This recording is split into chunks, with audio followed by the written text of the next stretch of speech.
Okay, dear FR students, I'm Abil Ahmed, FR expert. In today's concept building video, I have selected two questions, and both of these MCQs are from Pre Seen Mock June 2026. I think one is on IAS 20, another is on IAS 21. Let's dive into the details and see the questions. Let me share the PDF. PDF is here. Great. I think it's resume. Okay. Let's deal with the first question. Which of the following amounts, if recognized by an in-tax company in its statement of profit and loss for the year ended December X5, would correctly reflect requirement of IAS 20 accounting for government grant and disclosure of government assistance? First of all, student, whenever you are facing a IAS 20 question, first you need to understand that either within the question, are you dealing with a capital nature grant? Capital nature grant is a grant which relates to a fixed asset, or you are dealing with a grant which relates to a cost, which relates to an expense, which is we say it's a revenue nature grant. Another name could be income nature grant. Obviously, both have different accounting treatments. Let's read the scenario. In tax, company receives a grant of 100,000 on January X5. Okay. The grant was awarded to support the company's salary cost over the next 2 years. Stop. It is a revenue nature, income nature grant. When you are getting a revenue nature, income nature grant, there are two possible accounting treatment. Both are acceptable. One, you can separately recognize the cost and recognize the grant as income separately. Second, you can net off the grant from the related cost. Okay, let's see what the question says. Salary cost over the next 2 years and is conditional upon the company employing 4 new trainees, each for a period of 2 years. Number one, this grant, 100,000 grant, is a revenue nature grant. Second, we will be recognizing this. Logically, in day one, this is going to be a deferred income, and we'll be converting that into income, but over 2 years, provided that company is going to employ how many? 4 new trainees for a period of 2 years. Okay. Intex company employed 4 new trainees. Okay, fine. On 1st April X5, not on January X5, on 1st April X5, and they remain employed by at its year end 31st December X5. Okay. Intex company recognizes salary cost of 90,000 during their relating to the new trainees. So because of the new trainee, company has recognized the cost of 90,000. Now there are two possible accounting treatment. Both are acceptable. First of all, in day one, entire 100,000 will be recognized as deferred income. Cash or bank debit and deferred income will be credited. But after that, organization has employed 4 new trainees, and on 1st April X5 till December X5, the time period is 9 months. So let's take 100,000, the grant, which will be recognized as income over 2 years. But there's a condition. The condition is you need to employ how many trainees, new trainees? 4 trainees. In the current year, company has met that condition, but only 9 months. Why? Because in the first 3 months, no new trainee was employed. So 9 upon 12. Let me use the calculator. So out of this 100,000, students, logically 37,500 should be taken as grant income. This should be your grant income. Now, what are the possible accounting treatment? One, you can show separately the grant income, which is 37,500, and salary cost, salary expense 90,000 separately. Or you can net off this grant income from the salary cost. So 90,000 minus 37,500. Let's see what I'm getting. Let's see. I'm getting 52,500. So both are acceptable. Let's see the options. Grant income 1 lakh is inappropriate. Salary expense 30 does not make sense. No.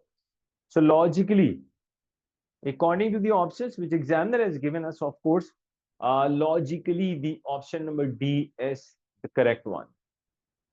Okay. Now let's deal with this. What amount should be recognized in Delta Company's financial statement for the year ended December X4 in relation to inventory and exchange differences? Okay. What amount should be recognized in Delta Company's financial statements for the year ended December X4 in relation to inventory and exchange differences? Let's see. On first number X4, Delta Company purchase item of inventory on credit from a supplier based in another country. Delta Company's functional currency is the dollar and supplier functional currency is the paisa. The inventory purchased by Delta Company cost 50,000 pesos. Delta Company still have all the inventory at the year end December X4. Delta Company had not settled the amount due to the supplier at that date. Okay. Exchange rate were as follows. On November X4, the exchange rate was $1.25, they're equal to 1 paisa. On December X4, $1.3, they're equal to 1 paisa. Now let me explain you. First of all, in day one, when we bought this, it was November X4. So debit and credit. You can say inventory or purchases simply debit. Inventory debit. And we are going to credit the creditors.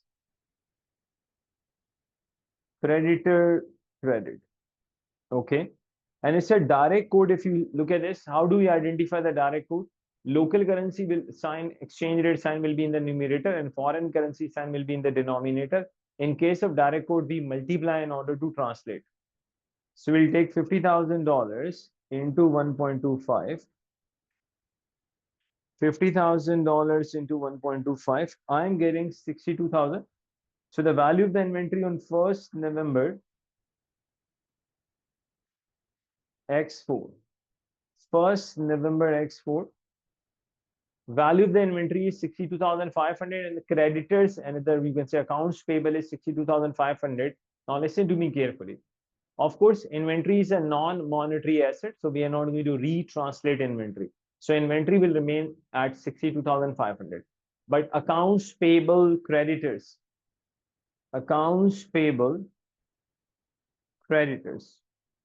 is a monetary items. And according to IAS 21, on each reporting date, by using the closing rate, we have to retranslate, I would say, monetary items, and whatever the exchange gain or loss comes, that will go to income statement. At the year end, now the exchange rate is 1.3 is to paisa 1. So $50,000 into 1.3. $50,000 into 1.3, I'm getting 65,000. So logically, at the year end, your accounts payable will increase to 65,000. Initially, in day one, accounts payable was 62,500, but at the end of the year, accounts payable will become 65,000. So there's an increase in accounts payable. Obviously, the increase in accounts payable is technically a loss, and this is an exchange loss. So exchange loss is 2,500. So inventory is a non-monetary item, so it will remain at 62,500, but accounts payable is a monetary item which we have to retranslate on SOFP date by using closing rate. And we can see that there's a rise in the accounts payable, and increase in accounts payable means increase in a liability, which is a loss. So there's an exchange loss of 2,500. So logically, option 1 is correct. Because inventory will remain at 62,500, we are having an exchange loss of 2,500. So students, just I'll take one more minute to explain you one thing. I just want to explain 2 or 3 things more, nothing else. Number one, what exactly makes FR of Abil School of Accountancy unique, different, easier from others? There are plenty of reasons. Let me tell you, one of them is we are not going to give you only the entire course as recorded. We'll be conducting a live revision classes as well. Second, you will be getting a crash course, which is so unique that you can revise the entire FR within 8 to 9 hours through different questions. Plus the WhatsApp support, which we offer, no one else offers the same kind of WhatsApp support. We normally reply to all the queries within 3 to 5 minutes. Plus, all the queries are directly answered by the tutor. We don't keep any teacher assistants.